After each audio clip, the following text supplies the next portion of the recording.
Là, on disait tantôt qu'on rajoutait de la terre dans les interstices. Il ne faut pas oublier que le but de la butte, c'est de faire une butte de bois, okay, qui pourrit, puis qui accumule beaucoup d'eau. Fait qu'il ne faut pas se gêner d'essayer de mettre des petits morceaux de bois. On va mettre de la terre par-dessus de toute façon. Fait que là, je vais mettre des petites branches de la gage. Ça, c'est de l'érable en passant, je pense qu'on peut déjà parler. Là. Puis, oui, il y a un petit peu de résineux. Et comme je vous disais, puis on va en mettre du résineux. Là. Il y a une bûche là, dans le deuxième étage, on va en mettre. Il n'y a pas de trouble. Parce qu'il est déjà quand même pas mal avancé. Lui, il a pas mal plus que 5 ans. Là. Ça doit être du bois qu'on a coupé ici, qui était mort de sa belle mort. Là, dans le fond, c'était un arbre qui était quand même pas mal vieux. C'est un arbre qui était vieux, puis comme là, ça sera pas pire. Là, je vais rajouter de la roche parce que je veux pas que mon swale soit trop mince non plus. C'est ça. Même principe, je vais finir mes plus gros morceaux. Là, il y a de la terre un peu qui est tombée à travers. Idéalement, là, je veux pas ça. Je veux que l'eau ruisselle assez directement pour qu'elle se rende en profondeur.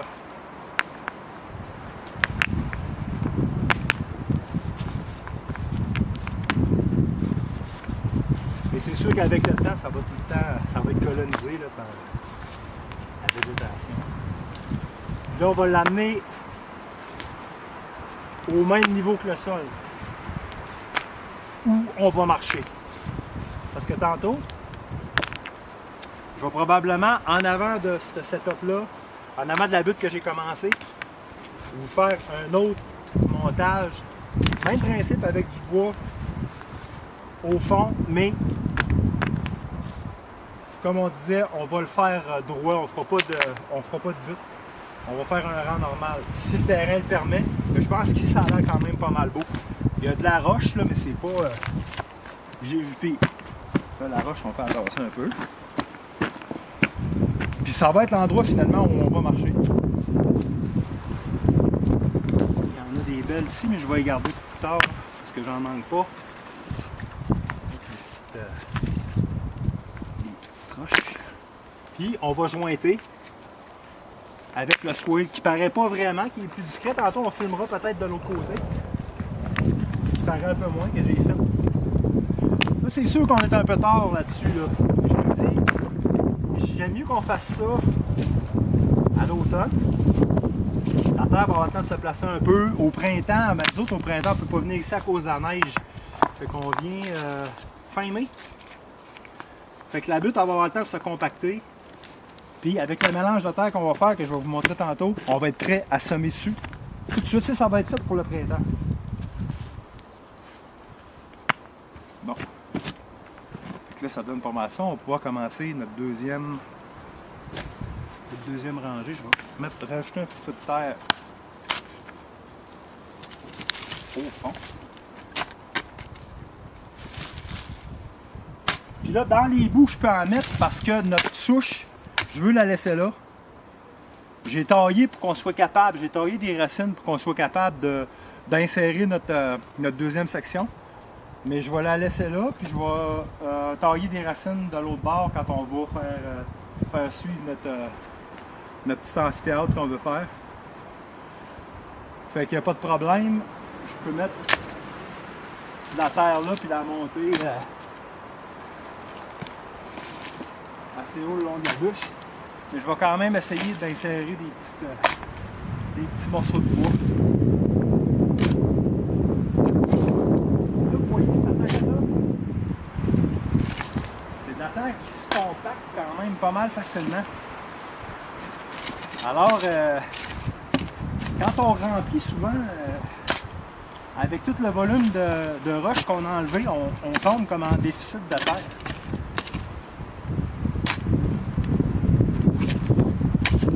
Là, vous voyez, il n'y a pas rien tombé de majeur ici. Pas de précipitation hier et aujourd'hui. Quand vous êtes capable de prendre une poignée de terre comme ça, ça fait une boule, là, ça part. Ça veut dire qu'il y a au moins là, 10 à 15% d'argile dans votre terre. Puis, on a tous nos ingrédients. Pour justement, au moins sur notre surface qu'on veut cultiver, avoir un humus puis une terre qui est moins lourde, parce que là, ça, c'est un peu trop lourd. Puis on va remarquer assez vite que dans ce genre de sol-là, ce genre de sol lourd, là, argileux, on tombe assez vite en déficit de sol. C'est-à-dire que quand on remplit, moi je vais en mettre une petite couche, quand on remplit notre butte, le sol se compacte tellement. Puis si on enlève tout le volume de roche qu'on a enlevé dans notre sol, on tombe comme en déficit de volume. Oui, c'est sûr, on rajoute des bûches pour compenser. Mais c'est pour ça que c'est important d'essayer, quand on est rendu au topsol, ben, c'est pas important juste pour ça, mais souvent quand on arrive sur la couche finale de notre bûche, on n'a pas assez de profondeur. Si on veut cultiver, mettons, des légumes racines, des carottes, du navet, des patates, des affaires comme ça, ça nous prend, là, on a besoin de 30 cm de terre. Puis aussitôt que, bon, on enlève un volume de roche, mettons, de 10-15% en creusant notre trou, on l'enlève, on le met dans le soil, c'est vrai. Mais moi, quand je remplis, je me rends compte souvent que, c'est ça, on arrive, la terre est tellement compactée entre les bûches, puis elle est tellement compactée pendant qu'on monte, qu'on arrive, puis on a peut-être 15-20 cm de terre. Fait que là, après, ce qu'on va faire tantôt dans le fond, c'est que un coup que le frame de la butte va être monté avec notre bois, il va nous rester notre terre qu'on met en finissant sur le dessus de notre terre qu'on va cultiver. On va la mélanger. On va la mélanger avec d'autres choses. On va vous montrer ça. On en a déjà parlé avant. Mais là, vous allez le voir, on va pouvoir le faire. Ça, c'est du résineux. Du résineux qui est quand même pas mal vieux. Puis là, si on se rappelle, on veut faire un mur en arrière pour réfléchir la lumière, ramener la lumière vers l'aire de culture. Alors, quand on va monter notre butte, quand on monte notre butte, on va essayer de la faire quand même assez à pic de ce côté-là, puis la faire descendre graduellement comme ça, un peu comme j'ai fait à côté. Ça va faire en sorte, parce que là, c'est sûr que la butte n'est pas vraiment large, là. Et il faut penser qu'il va falloir travailler ce but-là. Il va falloir aller planter, puis peut-être un peu désherber, mais on ne devrait pas. Fait que c'est quand même très large. Là. Si on regarde par là, si on regarde notre but à l'est, si le mur passe ici, là, je suis quand même assez loin. Fait qu'on c'est sûr qu'on va faire des petites places pour être capable de s'accoter. Je veux dire, idéalement, les rangs, on peut dire 75 cm. Ça nous permet là, de passer une fois puis d'aller faire tout ce qu'on a à faire, soit semer, cueillir ou désherber. Mais comme je vous dis, le désherbage, on va essayer d'éviter ça. Là. Juste en passant en face de ton rang à 75 cm, tu es quand même capable. Mais là, bon, pour des questions de... On veut quand même cultiver une bonne surface pour parce que notre espace est limité, ça fait qu'on fait nos buttes un peu plus massives, un peu plus grosses. On se débrouillera quand ça sera le temps de semer et de récolter.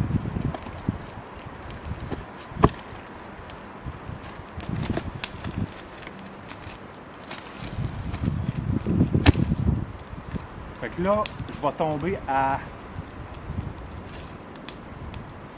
Je vais probablement tomber à 2 rangs, c'est-à-dire je vais passer de 3 à 2 bûches, probablement.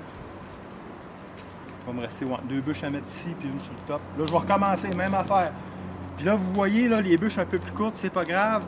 Ce que j'aime faire dans ce temps-là, c'est peut-être les mettre toutes de la même égalité, du même bord, puis mon trou qui reste à combler, il est tout du même bord aussi. Fait que là, je vais aller me chercher des petits morceaux qui fit là-dedans pour les imbriquer.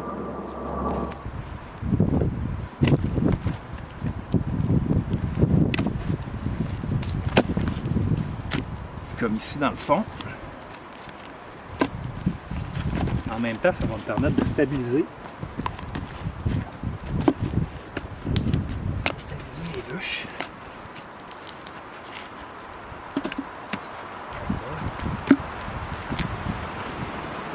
c'est du papier faux. On peut chauffer. Regarde ça, puis j'en ai déjà parlé tantôt.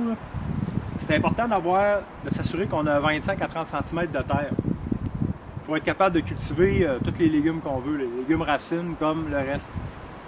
Mais là, en mettant ce morceau de bois-là, je me rends compte que je vais être obligé d'élargir ma butte beaucoup plus parce que si je la coupe vis-à-vis du swale, ben là, rendu au fond de la butte, je vais avoir à peine 1 ou 2 ou 3 cm. Fait que ça, c'est une erreur. C'est une erreur que j'ai faite sur la première butte qu'on a montée à la maison. J'ai été obligé de réélargir la butte parce que si on compte 30 cm de sol à partir d'ici, j'embarque sur mon swale au complet, ce que je veux pas. Fait que là, je vais retirer ça. Puis, je vais travailler avec ça. Je vais repiler ma terre ici. Je n'embarquerai pas trop sur mon swale. Il va peut-être m'en manquer un peu ici, là, mais ça va être moins pire. Là, ces deux morceaux-là étaient trop. Comme ça, c'était correct. Fait que ça, je vais remplir cette terre. Autrement dit, notre finish, là, en bas, il commencerait ici. Je manque peut-être un peu de roche. Je vais en prendre des plus grosses, ça, c'est pas grave. Pour compléter, pour pas que la terre embarque trop par-dessus. Et après ça, je vais m'en aller comme ça. Ça va être le même principe rendu ici. Je vais essayer de monter quand même assez droit parce que si je déborde avec une bûche ici, je vais être obligé d'élargir ma butte encore plus vers là-bas. Puis là, ça va être très très dur à travailler parce qu'elle va, elle va devenir comme immense. Fait que c'est ça que je vais faire. Je vais repartir comme ça, je vais loader le sol ici. Puis après ça, je vais rajouter un peu de terre. Même principe que tantôt. Rajouter un peu de terre pour augmenter la surface de contact. Bien remplir ça ici. On voit encore les interstices ici, bien les remplir. Puis après ça, on va finir avec la dernière étage. On va rajouter notre avant-dernier étage.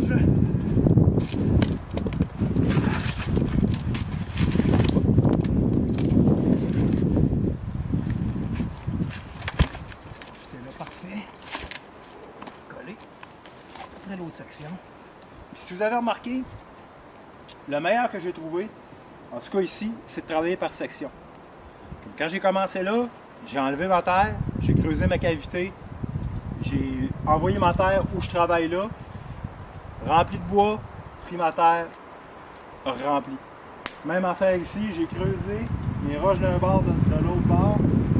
Ensuite, j'ai envoyé ma terre à côté, j'ai rempli. Je vais ici, je vais creuser, je vais envoyer ma terre plus loin. Comme ça, ça te permet un peu de... J'ai essayé d'autres méthodes, mais on vient qu'on est empêtré parce qu'on a quand même un bon volume de terre à mouver. Puis on a notre bois, il ne faut pas qu'il soit trop loin. Puis, en tout cas, c'est la meilleure méthode. Puis par section de 4 pieds, ça va très bien. Là, vous voyez un peu l'autre section. C'est un peu plus visible là, que la dernière fois. L'autre section, ça, on va rejointer ici. Je vais rajouter des petites bûches ici comme j'ai fait tantôt. Notre autre section, là, elle va partir comme ça. Dans ce sens-là, on va probablement mettre une section, 2, 3 sections. Après ça, ça va être correct parce que si je m'en vais par là, vers l'ouest, puis je fais ma section trop comme ça, puis ma course du soleil, tu sais, les rayons vont venir obliques assez rapidement là, si j'ai une orientation qui est quasiment là. Ici, je serais sud-est. J'aimerais mieux rester ouvert comme ça, un peu à angle, puis avoir des rayons un peu plus directs, un peu plus longtemps. Il faut dire qu'un coup que le soleil va passer là, par exemple, c'est game over parce que là, notre pattern nord va rentrer comme ça. Il va balayer comme ça. Fait que d'après moi, je pense pas qu'on aurait avantage. Il y a encore une crête, cette valeur, on aurait pu, mais je pense pas qu'on va avoir avantage à aller vraiment plus loin. Donc, on va rajouter probablement 1, 2, 3 sections. On va savoir peut-être faire ça cet automne, je ne sais pas, mais si on le fait cet automne, on va vous le montrer. On ne reprendra pas là, tout en détail là, comment monter ça, là. Mais on va vous montrer le résultat final. Ça va être pas mal plus visuel là, que là. Ça a déjà quand même changé un peu. Là. Puis si j'ai le temps aujourd'hui, si on a le temps, on va, comme je vous disais tantôt, on va essayer de faire une section en avant pour vous montrer. Parce que là, après, en avant de la butte, on va faire d'autres rangs. On va décider de faire les rangs au même niveau que le sol. On va aller chercher notre sol quand même, on va aller chercher notre tuf quand même au fond. On va remplir de bois, mais on ne fera pas de butte. On va faire ça au niveau, si on veut. Ça va être comme des rangs ordinaires, mais avec le même principe du galculture avec du bois pourri au fond. Bon, là on est rendu à l'étape. On va finalement laisser la butte comme ça. Je vais mettre un petit morceau sur le dessus. Mais non, on va laisser ça comme ça. Là on est rendu à l'étape où on va mélanger notre sol minéral qu'on a sorti avec l'humus. Puis, pourquoi qu'on fait ça là? On fait ça là pour deux raisons. On fait ça là parce que notre sol, on en a déjà parlé, là, comment il est là. Je vais vous donner un petit truc. Il n'y a pas eu de pluie majeure, j'ai pas rajouté d'eau dedans. Je suis capable de faire une boule de terre qui se tient comme ça. Ça veut dire que la fraction argileuse dedans, là, elle représente facilement 10%, 10 à 15%. Fait que c'est normal que ce soit un sol à travailler, mais c'est pas grave, il n'y a rien là de travailler avec un sol argileux. C'est juste qu'il faut changer sa structure puis le rendre un peu plus malléable puis moins dense, moins compactable. Fait que là, on va rajouter de l'humus qu'on est allé chercher parce que ça va être, ça va faire un beau sol de surface de qualité. Il se fait la même affaire quand on rajoute du paillis, puis que pendant la saison, les bactéries, champignons, tous les micro-organismes, les vers, les mille-pattes, les cloportes, les colamboles, ils malaxent, puis ils digèrent, puis ils brisent, ils scindent la matière humique en matière minérale assimilable par la plante. Ton humus, il se fait comme ça. Mais quand tu fais une butte comme ça, puis tu vas prendre du sol minéral qui dormait au fond, puis tu le remets en surface. Si tu veux jardiner après, à moins que ton sol ait une parfaite mix entre du sable, puis un peu comme un loam sableux ou un sable laumeux, ait une parfait équilibre entre les composantes argileuses et limoneuses, puis les composantes de sable, tu n'as pas le choix de te faire un humus de top, parce que là, tu commences tout de suite d'un minéral qui est hyper lourd. Puis ici en forêt, parce qu'on est en forêt, là, on est pas loin de... On n'est pas au fin fond des bois, mais en forêt, ben c'est ça qui se passe. C'est un sol qui dort depuis longtemps. Puis, quand on veut jardiner, ben, on a des petits ajustements. Fait que je vais vous montrer l'humus, de quoi qu'il a l'air. C'est l'humus qu'on est allé chercher dans notre peuplement. Puis ça, j'ai l'impression qu'avec les deux poches qu'on a là, on va être correct. Regardez ça. Quand même, c'est quelque chose. Vous voyez là? Fait que ça là, ça va être mélangé. On fait ça tout de suite là. Puis vous voyez, il y a beaucoup de petites racines. Ça faisait partie de... Puis les racines, quand ça se décompose, c'est assez riche aussi. Hein. En passant, c'est un peu comme les feuilles, les branches, ça fait partie des arbres. Hein. Fait que c'est ça qu'on va faire. Là, on va mélanger ça avec notre sol minéral. Il y a déjà un peu d'humus de base que j'avais tassé. On va le réintégrer. Bon, c'est sûr qu'il y a des particules grossières. Il y a juste, je ne sais pas parler encore, il faut faire attention quand on enfouit. Pas de matériel vert. Parce que l'azote en profondeur, ça se décompose mal. Ça se décompose avec des bactéries qui travaillent avec moins d'oxygène. Puis il y a moins de... La décomposition se fait moins bien. Fait qu'on évite les matériaux verts. Comment qu'il y a un peu de... Comment qu'il y en a un peu qui passe, c'est pas grave, mais on n'en met pas là. Fait que je vais rajouter mon humus d'une shot.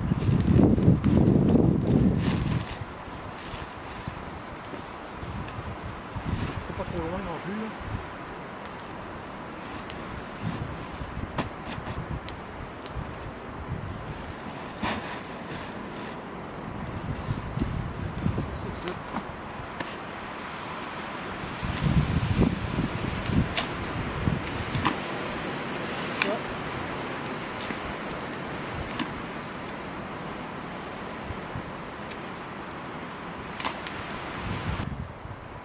OK, fait que là on a le résultat final de notre mélange.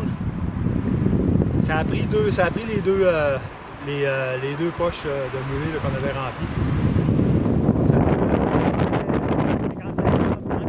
encore un petit peu dense, mais là je voulais vous dire pourquoi on prend pas de tourbe. On pourrait aller à l'horticulteur de la place puis acheter des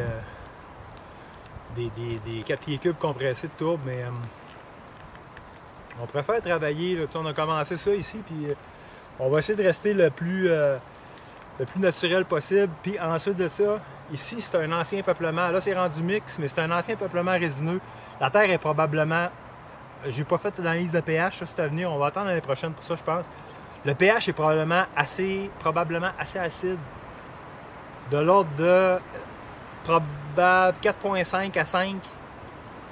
En rajoutant de la tourbe, je sais qu'ils mettent souvent de la chaux pour la mettre plus neutre. Mais en rajoutant de la tourbe, ben, OK, on court la chance d'encore garder cette acidité-là. Là, le substrat qu'on a pris, il vient d'une érablière. Je sais qu'il y a des érablières qui ont des problèmes d'acidité, mais c'est pas une érablière commerciale. Puis j'ai fait une vidéo là-dessus, je vais vous le montrer. Où aller chercher ça, puis c'est comme en dessous des vieilles souches. Là. Tu peux avoir des quantités assez impressionnantes d'humus qui s'est écoulé là avec les années. Nous autres, on a profité du fait qu'il y avait eu une coupe pour aller chercher cet humus-là. Je dis pas que cet humus-là est à 7, qui est neutre, mais il est probablement pas mal plus neutre que de la tourbe. Puis plus riche, parce qu'il est déjà colonisé. Ce qu'on fait finalement, nous autres, c'est qu'on a pris toute la vie qu'il y avait dans ce humus-là, dans ce peuplement-là. Tous les champignons, bactéries, ce que je vous disais tantôt, etc. J'ai pas eu vraiment de vers de terre, mais tout ce qui est microscopique, qui fait une bonne job de décomposition. Puis là, on inocule notre sol. Ça se serait fait pareil seul, mais je veux dire, on l'inocule peut-être avec des espèces qui sont spécifiques à l'érablière, puis qui vont bien faire ici, ou des espèces semblables à ce qu'il y a déjà ici dans le peuplement ici. Fait que c'est ça qui est intéressant aussi. Puis ben c'est ça, c'est dans notre milieu, c'est plus naturel. Puis vu qu'on fait ça, on fait du jardinage un peu forestier, ben ça restait dans le thème. Puis je pense que c'était correct comme ça. Fait que le mélange, il est prêt. On va remettre notre sol sur notre butte, puis on va vous montrer le résultat là, final. OK, ça fait qu'on a fini. La butte est complètement enterrée. On lui a donné sa shape, mais ça va perdre du volume. C'est normal, ça perd tout le temps du volume, ça perd peut-être 20 25 %. On va voir printemps prochain. Là, ce qu'il reste à faire, c'est qu'on va mettre notre paillis de suite. On s'est fait du paillis de feuilles, je vais vous montrer ce que ça donne. On va intégrer du chanvre, du paillis de chanvre industriel dedans. Pourquoi? Parce que, on a un producteur ici qui est pas loin, on a la chance de l'avoir ici. Ecofib BSL. On fait beaucoup de choses avec le chanvre. Là. On fait pas rien que... tu peux faire d'isolant, tu peux faire des tissus, etc. Mais une des applications, c'est du paillis. Pourquoi? Parce qu'on peut mélanger avec les feuilles. Les feuilles ont tendance à partir au vent, malheureusement, ou à dévaler jusqu'en bas de la pente quand ils sont sèches. Le chanvre, il est pesant, puis on dirait qu'il s'imbrique, puis qu'il se mélange les fibres. Je vais vous montrer de quoi ça a l'air. Les fibres se mélangent avec les feuilles, puis on dirait que ça fait un paillis qui est plus stable, qui reste plus à terre. En plus de ça, l'avantage du chanvre, c'est que, on va revenir un peu là-dessus tantôt, c'est qu'il est neutre. Ça, ce que je vais vous montrer, 6,7, 7,2 de pH, encore là pour contrer l'acidité de notre sol. Bon, puis ici on voit que le soil est encore présent. Bon, il y a de la terre qui a déboulé par-dessus, c'est pas grave, parce qu'on va marcher sur, on va marcher sur ce soil-là de toute façon. Parce qu'il y a plein de roches en dessous. C'est sûr qu'il va tôt ou tard être colonisé, ou peut-être qu'on va pouvoir mettre, on a des écorces, beaucoup d'écorces de pin, là, un petit paillis par-dessus pour que ce soit plus constant comme surface de marche. Ici, ce que je voulais vous montrer dans le temps, c'est qu'on parlait de la fameuse souche, on va la laisser là, puis ici, dans cette section-là, il n'y en aura pas de butte. Ça va nous faire un accès pour être capable d'aller au fond. Puis on va repartir la butte de ce côté-là, en allant par là. Encore l'idée de faire un amphithéâtre. Fait que je vais vous montrer plus précisément, puis vous donner une coupe de chiffres pour le paillis qu'on va utiliser. Ça, c'est notre paillis de feuilles. J'ai fait une vidéo. Je vous montre de quelle façon on obtient ce résultat-là. C'est des feuilles déchiquetées. Les feuilles, là, c'est sous-estimé. C'est quelque chose de vraiment performant. Puis, performant dans le sens où ça travaille beaucoup ta structure de sol. C'est un restructurant. Qu'est-ce que ça fait un paillis de feuilles comme ça? C'est que tranquillement, ça s'intègre au sol, puis ça allège les sols lourds qu'on a là. Puis quand tu as un sol sableux, ça rajoute de la matière humique, puis aussi de la capacité de rétention d'eau, parce que on sait que le sol sableux laisse passer l'eau. Ça peut être un avantage, mais quand on cultive, on préfère un sol qui est capable de garder un minimum d'eau. À ce qui paraît, je vais faire les tests moi-même, des feuilles complètement sèches, déchiquetées comme ça, qu'on met dans l'eau, absorbent 4,5 fois leur poids en eau, ce qui m'a beaucoup surpris. Puis quand je vous disais, c'est un engrais léger, mais ça fait, ce qui est bon avec des feuilles, c'est que c'est plein de minéraux. Okay? Un peu comme du bois raméal fragmenté, c'est ce qu'il y a au bout de nos ramilles qu'on prend pour le bois raméal fragmenté, c'est les feuilles. Les feuilles, c'est des véritables usines à molécules d'un arbre. Fait que c'est très riche en minéraux. C'est 2 fois plus riche en minéraux que n'importe quel fumier animal.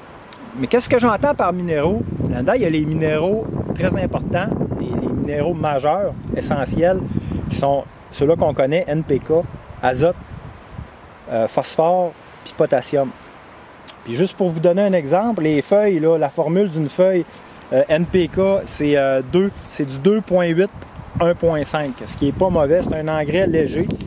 Puis ça a beaucoup de minéraux majeurs qui sont comme de deuxième importance. Dans ça là, on parle plus du calcium, du soufre, puis du magnésium. Puis les micro-minéraux que la plante a besoin en petite quantité, mais que si elle les a pas, elle va avoir des symptômes de carence. Okay? Puis là, on parle des minéraux comme le fer, le zinc, le cuivre, le nickel, le manganèse. Tout ça, c'est compris dans les feuilles, puis ça a des proportions variables dépendant de l'espèce. Ce qu'on a ici, c'est des feuilles d'érable à sucre. Autre avantage des feuilles d'érable à sucre, mais je pense que je le dis dans mon vidéo de pailler, c'est que en dessous d'une érablière nature, il n'y a à peu près pas de compétition végétale. Fait que quand tu quand tu molges des feuilles comme ça, t'as pas de graines qui peuvent ensemencer toute ta plate-bande ou ta butte. Puis, je peux vous montrer aussi le résultat. Quand tu fais un circuit fermé avec la petite machine que je vous parle dans la vidéo, tu peux avoir du matériel très, très fin. Puis quand je parlais de matériel très, très fin, je parlais de ça. Ça, c'est des feuilles. Puis, ça, j'ai mélangé ça avec... des algues sèches broyées. Puis je mélange ça avec mes plantes d'intérieur. C'est peut-être pas conseillé de mélanger ça avec ta terre de semis parce que c'est très très vivant, puis des fois les semis peuvent être mangés ou compétitionnés par tout ce vie-là en commençant, mais un petit plant qui est bien commencé, tu peux leur piquer dans de la terre que tu as enrichi de ça. Mais c'est ça à grande échelle, je pense pas que ça serait intéressant. Bien, c'est intéressant, mais ça serait très très long à faire. Mais quel beau produit que ça donne. Là. Puis ça rend le sol très, très léger aussi. OK. Le chanvre. Qu'est-ce que ça donne, le chanvre? Ça donne ça. Ça, c'est du chanvre de la chènevotte. C'est le cœur du plan de chanvre industriel. Puis ça, on a pris soin là-dedans de laisser des fibres, de ne pas le dépoussiérer autrement dit, de laisser des fibres qui sont riches en azote, puis de laisser aussi de la poussière qui est riche en azote pour balancer. Parce que si on met juste de la chènevotte dépoussiérée, il y a un peu plus de carbone, puis ça peut faire en sorte que pour se décomposer, ton carbone va avoir besoin d'azote, il va aller chercher déjà dans le chanvre, puis il va aller chercher dans ton engrais pour que les bactéries soient capables de le virer en stock humique. Fait que c'est mieux de tout garder ce que tu peux en azote dedans au lieu de le dépoussiérer pour pas carencer ton sol en azote. Ça, un coup, la même affaire, ça absorbe 4 à 5 fois son poids en eau. Puis un coup que ça a absorbé l'humidité, on dirait que ça colle et ça s'imbrique sur le sol. C'est très intéressant comme paillis. Ça allège le sol. Ça me fait penser un petit peu à de la vermiculite, là, sauf que c'est 100% végétal. Puis, ça en passant, là, c'est une culture, le chanvre. C'est une culture, même en mode conventionnel, là, les gens n'ont pas besoin de mettre de fongicides, pas besoin de mettre de pesticides. Parce que c'est une plante hyper agressive qui est capable de supplanter pas mal de maladies avec une rotation adéquate. Puis supplanter la compétition aussi. Fait que c'est une culture qui est très clean. Fait que c'est ça qu'on va faire. On va en mélanger un peu dans nos feuilles. Puis pour permettre justement aussi, permettre à je vous disais tantôt que c'est un pH neutre, de 6,7 à 7,2, ce qui est excellent. Ce qu'on a besoin ici là, d'un sol, un ancien sol de peuplement résineux. Les feuilles, par contre, en se décomposant, ils peuvent produire une petite réaction acide, mais c'est rien d'important, c'est pendant la décomposition. Juste vous donner une coupe de chiffres pour le chanvre. Bon, le pH, on est au courant, c'est neutre. Puis le chanvre a une formule de 0,7, 0,1, 0,7, NPK, N,7, P phosphore 0,1, potassium 0,7, ce qui est quand même bon. 1,45% de calcium, puis 0,19 de magnésium dans le chanvre. J'ai pas fait analyser le spectre complet là, parce que ça a coûté quand même assez cher, mais c'est quand même intéressant. Puis je suis pas mal convaincu que vu que c'est une plante aussi, il doit avoir les micronutrients, là, comme on parlait tantôt, là, le fer, le bore, le chlore, le zinc, le cuivre, puis le nickel. Mais là, j'ai pas de chiffre là-dessus. Fait que ce qu'on va faire, c'est qu'on va mélanger tout ça. On va mettre ça sur le dessus de notre butte. Là, les feuilles, je les ai mis à l'abri pour pas qu'ils viennent trop détrempés, puis qu'ils collent en plaque. Là. Vous avez sûrement déjà remarqué ça quand on rock des feuilles, qu'on les laisse entières. Je pense que je n'en ai parlé dans l'autre vidéo, ça colle en plaque hermétique. Puis vous voyez, regarde, ça. Bon, c'est sûr, c'est des feuilles, là, ça dévale la pente. Je vais en mettre. Je vais faire attention, je vais faire attention pour vraiment défaire les agrégats qu'il peut y avoir. Puis on parle de quoi là? 8 à 10 cm là. Puis je pense que je vais les taper aussi. Puis je vais en rajouter un petit peu. Vous voyez, on avait comme 2 sacs. Je vais probablement. Regarde aussi qu'il y a du vent, ça passe, c'est ça qui est un peu dommage. Il va en rester quand même assez. Je vais prendre d'autres sacs, je vais le mettre un peu de l'autre bord. Je vais en rajouter dans. Puis ça, cette butte-là, ce sol-là, comme vous voyez, c'est le sol de base que on n'a rien rajouté dessus. Là. Fait qu'on va travailler le printemps prochain. Ou on va essayer de prendre quelque chose qui. Ben peut-être c'est plus un légume feuille. Puis on peut jouer avec ça aussi sur une butte avec les patterns d'ombre que ça fait. Comme si le soleil, la cause du soleil est dans mon dos, la surface exposée en avant, puis la surface en arrière, ils n'ont pas le même régime là, lumineux. Là. Fait que pour les choses qui demandent mi-soleil, là, comme les épinards,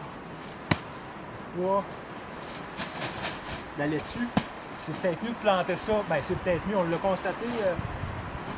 Avec la butte qu'on a faite à la maison, c'est mieux en fait de mettre la laitue du côté qui est déjà tombé.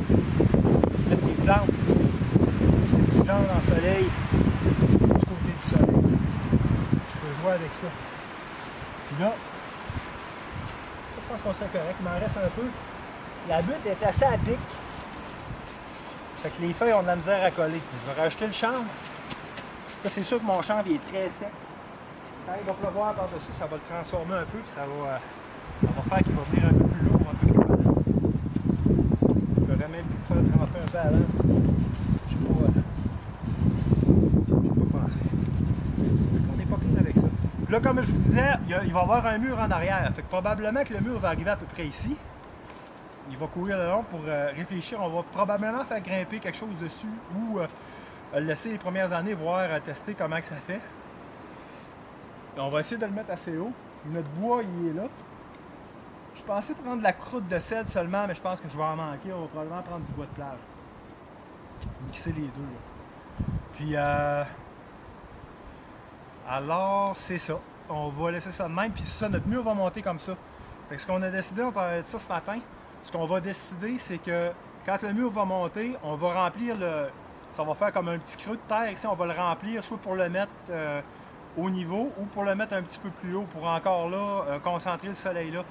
Parce que si on laisse la butte, la butte comme ça, puis on a un mur là, ça va être dur un peu de jardiner là, dans ce creux-là. Là. Si ça serait une butte ordinaire comme on a ailleurs, on va vous montrer ça le printemps prochain. Ça serait pas grave parce qu'on peut passer d'un bord puis de l'autre, mais là, cet accès-là va être très mince, alors on va s'organiser pour que ça soit facile d'accès. Déjà que ça donne pas mal large, là. Moi je suis quand même de grandeur moyenne, puis bon, mettons pour aller planter, là, je vais être obligé de. Tu sais, quand même, je vais être à bout de bras. Là, je vais rajouter le chanvre. Le chanvre, j'en mettrai pas une tonne.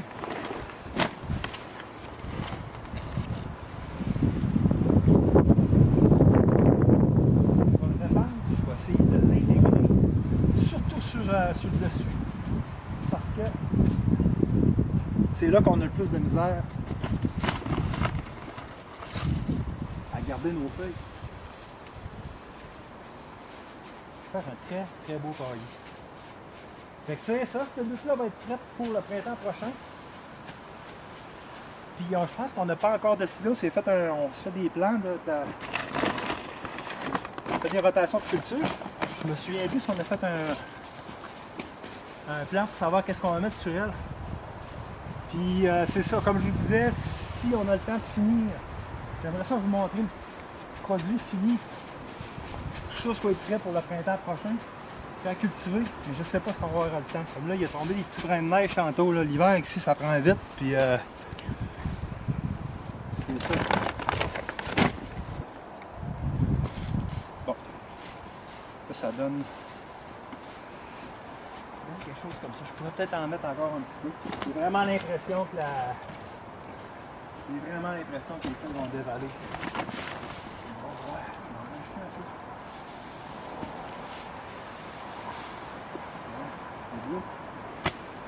Fait que c'est ça, idéalement, on voudrait essayer de fermer le coin. Faire le tour au complet. Puis je veux vous montrer une dernière affaire, si on peut filmer un petit peu par là. On voit qu'il y a un feu. Vous voyez, on vous expliquait un peu au début qu'il y avait eu qu'il y a présentement une épidémie de tordeuse de bourgeons d'épinette. C'est comme ça qu'un peu tout ça a commencé, qu'on a obligé de couper des arbres. Puis là, wow, il y avait de la lumière partout. Fait qu'on s'est dit jardinons. Là. Puis on a employé une technique que les colons employaient dans le peuplement résineux encore. Quand tu t'arrives puis tu décides de défricher pour une raison là, une raison là, quelconque, tu jettes tes arbres à terre, tu gardes ton bois, mais les branches, tu les laisses sur le terrain. Bon, qu'est-ce que tu fais avec tes branches? Tu peux les mettre en tapon, faire un gros feu ou les laisser composter. Mais la cendre a un pH neutre, puis si c'est pas alcalin, ça peut aller jusqu'à 7,5, 8. Puis dépendant des espèces, je pense que les cendres de bois franc, ça peut être encore plus alcalin que ça. Puis on a un sol acide. Fait qu'eux autres, ce qu'ils faisaient, c'est qu'ils faisaient des petits feux un peu partout. Comme on a fait là, j'ai refait la même affaire, j'ai essayé, puis ça a super bien été. Tu essaies de faire ça quand ton sol est humide, là, où tu fais un petit feu, puis tu t'assures de faire attention pour ne pas mettre le feu à la grandeur de la place. Mais tu fais des petits feux, puis après ça, ce que tu peux faire, parce que les plates-bandes vont venir jusqu'ici, là. Nous autres, on remplit ça. Là. Ce que tu peux faire après, c'est que tu mélanges ta cendre avec ton sol, puis idéalement, supposément, que quand tu as la cendre de tes branches, puis tu les remets dans ton sol, ça tempère ton pH. Je dis pas que le pH revient neutre, mais ça a assez de pouvoir neutralisant pour élever ton pH jusqu'à des pH de culture qui sont acceptables. Fait qu'on a reproduit ça, puis là, il y a des petits tas de cendre un peu partout. Là, c'était le dernier tas qui restait là, pour aujourd'hui. Fait que quand on va être rendu ici, on va mélanger. Puis on verra les tests de pH, on va attendre l'année prochaine. Bien, on verra ce que ça donne l'année prochaine si on ira dans un coin neutre où on n'a pas fait d'intervention, puis on fera le comparatif pour voir si c'est une légende ou si ça marche vraiment là, cette méthode-là. OK, fait qu'on a fait le tour pas mal aujourd'hui, je pense. Puis n'oubliez pas, ça va être intégré dans la vidéo anyway, je vais vous montrer pour donner des petits trucs pour les proportions du sol rendu à la maison. C'est un truc que Jean-Martin des Jardins de la Grillenette a donné dans son excellent livre, là, Le jardinier maraîcher. C'est un très beau livre, c'est un petit livre de rien, mais ils ont tout donné là-dedans, toutes les informations. C'est vraiment une une belle façon, je trouve, de répandre ce mouvement-là. Là, lui, il fait ça commercialement. Je veux dire, on peut encourager ces gens-là. Là, ils appellent ça de l'agriculture soutenue par la communauté. Encourager ces maraîchers-là là, qui cultivent dans notre place, dans notre entourage. Je suis sûr qu'aujourd'hui, au Québec, chacun a un jardinier maraîcher qui cultive biologique puis qui respecte la terre, le sol, l'eau, puis qui peut se procurer des légumes là, mais il n'y a rien qui nous empêche de faire nous autres notre part, puis comme nous autres, on va être autosuffisants dans certains fruits et légumes, ce qui est intéressant. Puis il y a beaucoup de choses qu'on continue à faire. Il y a des choses que je ne vous ai pas montrées encore, mais je préfère attendre le printemps prochain parce que ça va avoir l'air un peu mieux parce que là, on commence, là, puis ça a l'air un peu brouillon. Mais j'espère que je vais avoir le temps. On va avoir le temps de finir la butte. On va travailler fort là-dessus. Puis je vous remercie, puis j'espère qu'on va se revoir sous peu avec d'autres vidéos.